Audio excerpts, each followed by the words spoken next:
It feels like we're drowning in numbers these days. Oh, yeah. Everywhere you look, another ranking pops up, another statistic, another KPI. Right. But what happens when those metrics, when they lose all meaning? Hmm.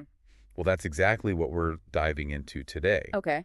We've got this really interesting paper. Okay. It's brand new, just came out last month Oh, wow. in the Academy of Management Perspectives. Okay. It's called, Do Policymakers Mean What They Say? Interesting. And it looks at how organizations are dealing with the pressure to adopt all these, Yeah. let's be honest, sometimes kind of ridiculous quantification rituals. Yeah, the paper makes a pretty bold claim. Oh, It says that a lot of times organizations are actually decoupling from metrics. decoupling. Yeah, meaning they go through the motions of like measuring things, Uh-huh. but they don't actually let those measurements affect their real work. Interesting. And even more interesting, Yeah.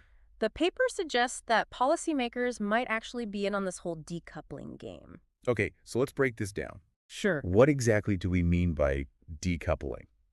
All right, so think about it this way. Okay. Organizations are under a ton of pressure Yeah, to look modern and data-driven, right? for sure. Like they have to present this front stage image showing that they're complying with all the latest measurement trends. Yeah, you get that. But behind the scenes, Yeah. their actual work might be going on in a totally different way. Okay. That's the backstage where Yeah. the real action happens. So it's kind of like they're putting on a show. Yeah, Look, exactly. but why go through all that trouble? Well, it's about survival. Okay. If an organization doesn't seem like they're keeping up with the trends, Yeah, they risk losing legitimacy makes sense. and funding. Of course. But then on the other hand, Yeah. actually trying to implement every single metric that comes along Oh, yeah. can be incredibly inefficient. Yeah, you get bogged down Total. And then numbers. they get so focused on chasing the numbers that they lose sight of their actual goals.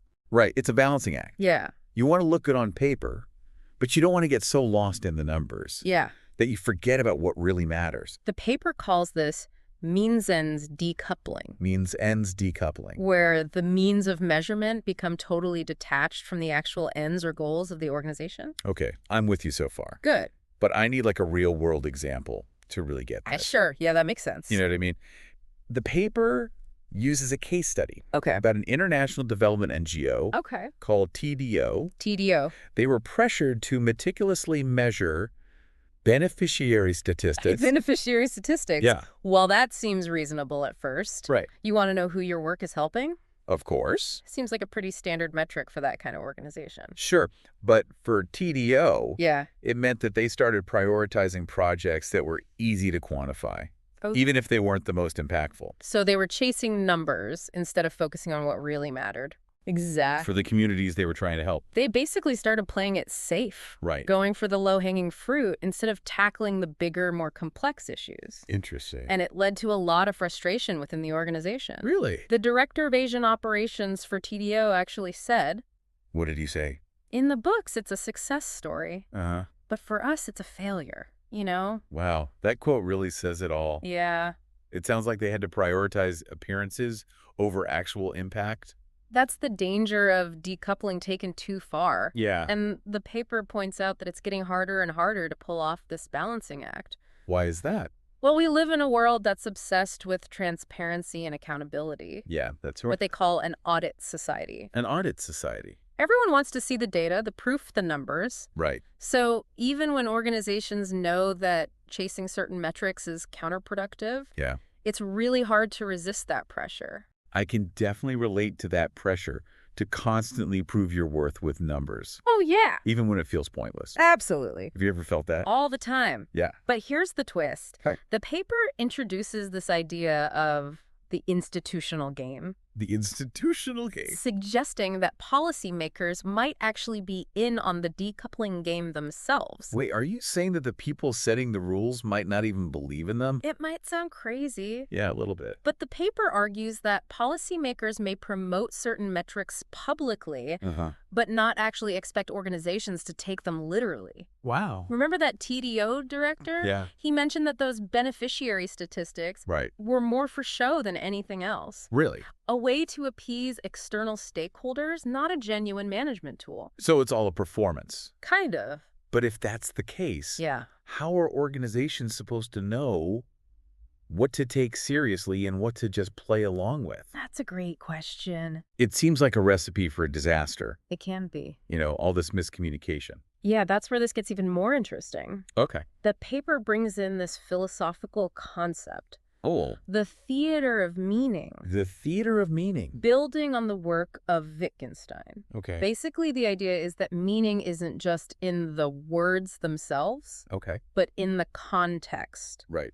the shared understanding, Got it. unspoken rules. So it's kind of like reading between the lines, Exact. understanding the subtext. Policymakers may assume Yeah. that organizations understand these unspoken rules Okay. based on shared experiences, industry norms, and things like that. That makes sense. But as the paper points out, this can totally backfire. Okay. I need an example. Sure. What happens when people miss those unspoken cues?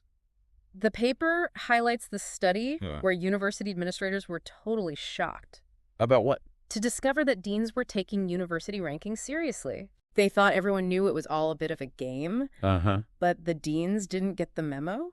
Oh, no. And they started making major decisions based on those rankings. Wow. Talk about unintended consequences. Right. That's a perfect example of how relying on unspoken rules can lead to confusion Yeah, and totally misaligned priorities. for sure. So if we can't rely on reading between the lines, Right. what's the solution? Good question. How do we avoid these institutional mishaps? Well, the paper argues that the antidote is clear, transparent communication. Okay. Policymakers need to be more upfront about their expectations. Right. Instead of like dropping hints and hoping everyone gets it, Yeah. they need to be explicit about what they want organizations to do, Okay. why they want them to do it, Uh-huh. and importantly, what they don't want them to do and why. So no more beating around the bush. Right. Just lay it all out there. Exactly. And they even offer this practical 5-point plan. The 5-point plan. Yeah, for policymakers to Uh. communicate more effectively. It's interesting. It's like a roadmap for anyone who's involved in setting policy, Okay. especially when it comes to these tricky quantification practices. Okay, so before we get into that 5-point plan, Sure. let's talk about what all of this means for the listener.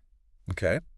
Why should we care about this decoupling game Yeah. and this push for transparency? Because these dynamics are happening all around us. Really? In every field, every industry, every organization. Wow. Think about it. Okay. Have you ever been in a situation Uh-huh. where you were being evaluated based on metrics that just felt meaningless Oh, yeah. or even counterproductive? Definitely. And I bet most of our listeners have too. Right. It's almost impossible to avoid these days. Exactly. And understanding these dynamics can be really empowering. How so? It can help you navigate those situations better, Okay. make more informed decisions, Uh-huh. and maybe even push back against those meaningless metrics. It's like you're getting a behind-the-scenes look Yeah. at how the system really works. And once you see the strings, you can start to figure out how to pull them, I love that analogy. or maybe even cut them. And the paper goes even further. Oh. It tackles some of the myths that give these quantification practices their power. Okay, what myths are we talking about? Well, one of the biggest ones Yeah. is this myth that numbers equal objectivity. Numbers equal objectivity. We tend to think of numbers as being like pure and unbiased, a reflection of reality. Right. But as the paper points out, Yeah. numbers are always constructed. Constructed. They reflect choices about what to measure, Uh-huh. how to measure it, how to analyze it, how to present it. Right. And those choices are always influenced by human biases, Yeah. perspectives, and agendas. It's like that saying, What is it? statistics are like a bikini. Uh-huh. Okay. What they reveal is suggestive, but what they conceal is vital. Exactly. We're only ever seeing a curated version of the data, Right. never the whole picture. And another myth the paper challenges Mhm. is that metrics stick around because they work. Hmm. Sometimes they stick around because of inertia Yeah. or power dynamics, Right. or just because nobody's questioned them. It's like a sacred cow, Totally. you know? You see it all the time. Everyone knows it's flawed, Uh-huh. but it's been around forever, so no one wants to rock the boat. The paper encourages us to, demystify those numbers, Okay. to see them for what they are. And what's that? Tools that can be used for good or ill. So how do we do that? How do we demythologize the numbers? It starts with asking questions. Okay. Don't just accept a number at face value. Right. Dig deeper, understand the context. Okay. Ask yourself, What kinds of questions? who created this metric? Uh-huh. Why was it created? Okay. What are its limitations? Right. And most importantly, Yeah. is it actually serving its intended purpose? So it's about becoming a data detective, Exactly. looking for clues, Yeah. questioning assumptions. Uncovering the story behind the numbers. And that critical thinking is essential, Absolutely. not just in our professional lives, but in our personal lives too. Yeah, for sure. Think about all the data we're bombarded with every day. Oh my gosh, it's so much. Social media metrics, Yeah. health stats, news polls. Right. We're constantly being measured, ranked, and categorized. It's information overload. It can be really overwhelming. Especially if you don't have the tools to critically evaluate it all.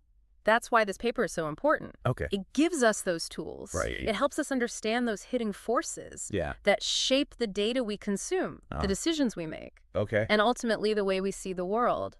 It's like we're being given this new lens. Yeah.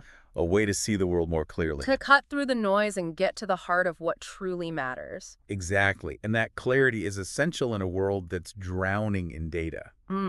Couldn't agree more. It's what allows us to reclaim our agency, Okay. to make choices that are aligned with our values, and to push for systems that serve humanity, Yeah. not the other way around. All right, so let's circle back to that 5-point plan for transparent communication. Sure. What can policymakers actually do Yeah? to create a more honest and effective dialogue with organizations about metrics? The paper lays out a really clear roadmap. Okay, I'm ready. First, be upfront about the purpose of the metric. The purpose. Why are you introducing it? Okay. What specific information is it meant to capture? Uh-huh. How will that information be used? So it's about providing context, Yeah. painting the bigger picture, Right. rather than just throwing out a number with no explanation. Second, be transparent about the limitations of the metric. Limitations. Like, what doesn't it measure? Got it. What are its potential blind spots? Uh-huh. What are the risks of over-relying on it? So basically acknowledge that no metric is perfect Right. and don't pretend otherwise. And third, be clear about what you don't want organizations to do. What you don't want them to do, interesting, explain the potential pitfalls of taking the metric too literally or prioritizing it above other more important goals. This is where that wink, wink, nudge, nudge comes in. Yeah, kind of. Giving organizations permission to decouple without explicitly saying so. Exactly. Fourth, focus on outcomes, not just outputs. Outcomes, not outputs. Okay. Emphasize the real-world impact you're hoping to achieve, Right. not just the numbers themselves. So instead of just counting widgets, Yeah, focus on the difference those widgets are making in people's lives. exactly. And finally, back up your words with actions. Okay. Don't tie high-stakes decisions solely to the metric. Right. Create space for dialogue and feedback. Nah. Be open to hearing from organizations about how the metric is working in practice. Yeah. What challenges they're facing, Okay. and what suggestions they have for improvement. So it's about building a more collaborative relationship, Exactly. less adversarial, you know? And ultimately, it's about creating a system where metrics are used responsibly and ethically. Responsibly and ethically. I like that. As tools to support progress, not as weapons to punish or control. That 5-point plan, Yeah. it's like a breath of fresh air. It is. It reminds us that we don't have to be stuck Right. in this cycle of meaningless metrics. Yeah, we have other options. We can create systems that are more transparent, For sure. more accountable, and ultimately more effective. It's about shifting the focus from measuring just for the sake of measuring to measuring what actually matters. I like that. And that shift requires a real change in mindset for both policymakers and the organizations they're trying to influence. So we're moving from a culture of compliance to a culture of collaboration. Exactly. And that's where this idea of institutional literacy comes in.